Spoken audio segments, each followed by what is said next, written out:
ఈ మాట ఈరోజు మీకు ఎందుకు అందిస్తున్నానంటే, ఈరోజు నువ్వు కావచ్చు, లేదా నీ ఇంట్లో ఉన్న వ్యక్తులు కావచ్చు, నిన్ను నువ్వు నిందించుకుంటుండొచ్చు.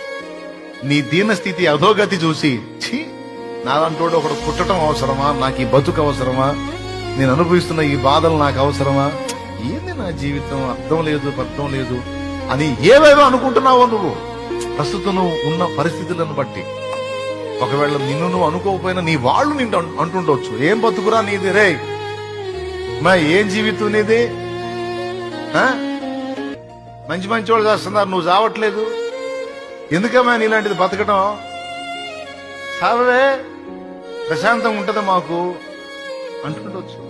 తమ్ముడా నిన్ను కూడా అంటుండొచ్చు, ఏం బతుకురా నీది రే, ఏంట్రా, ఎందుకురా నువ్వు అని నీ జీవితాన్ని ప్రస్తుతం నీ దీనస్థితిని బట్టి ప్రతి ఒక్కడు నిన్ను తేలిగ్గా చూస్తుండొచ్చు, లేదా నీకు నువ్వు అనుకుంటుండొచ్చు.